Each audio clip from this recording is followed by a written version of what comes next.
walang kinalaman sa ICC. Okay, but let me clarify. Okay, walang kinalaman sa ICC. Pero kung dumating ang ICC warrant, then we will act on it. Okay, but this has nothing to do with the ICC warrant. At as we speak, wala pong secret or public warrant. Kasi may nagsasabi na iba yun, iba ito. Again, kung dumating, we will enforce. Sa kulang-ulang hapon, diba, inanunsyon nyo na silbi ng subpoena ang CIDG para kay Senator Bato.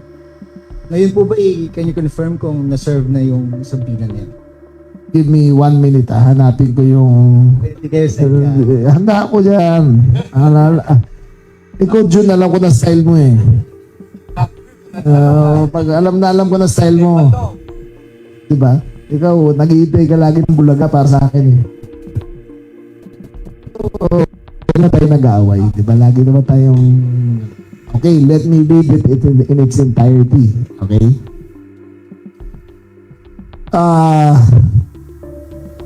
Regarding investigation of the facts and circumstances surrounding the alleged EJ case in Davao Region, based on the House of Representatives Quad Committee hearings and the revelations made in public interviews by SOT Arturo Castañas. Reference number 2026-LD-259. Subpoena Duces Tecum.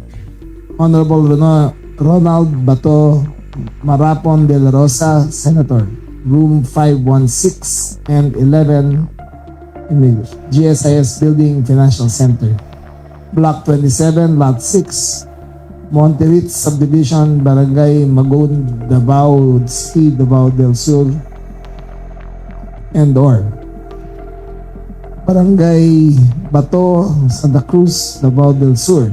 Greetings. By virtue of the authority vested in me by Republic Act number 10973, you are hereby directed to appear on May 14, 2028, 10 a.m. before Police Lieutenant Colonel Jerome J. Barganton, Officer in Charge, Major Crimes Investigation and Criminal Investigation and Detection Group, located at Camp Rafael Crame, Quezon City, and then therefore clarify matters, execute a sworn affidavit,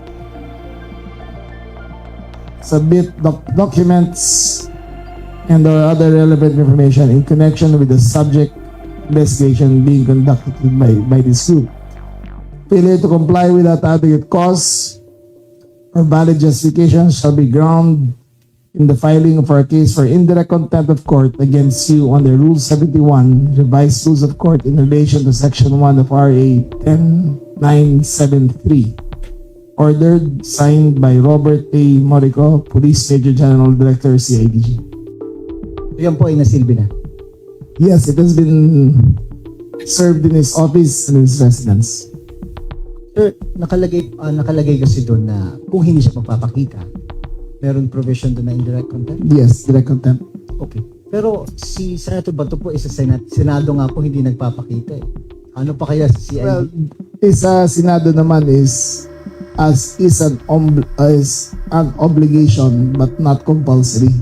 Pwede naman sila mag-leave, pwede di pumasok. Di ba na discretion na yun? But this is a direct subpoena sa kanya.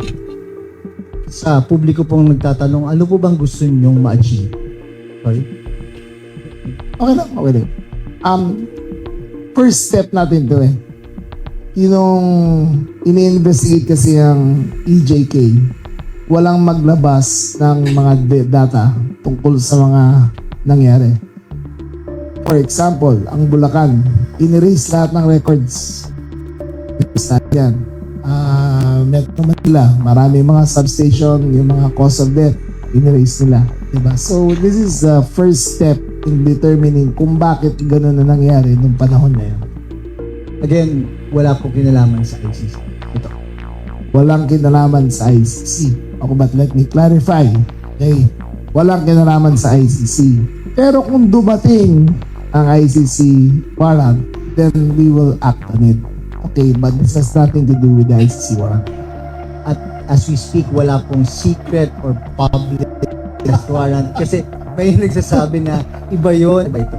Again, kung dumating, we will enforce. But as far as we are concerned, wala ba kami mahigitang clear copy and official copy of the warrant. So for me, it does not stand as official hanggang makuha namin.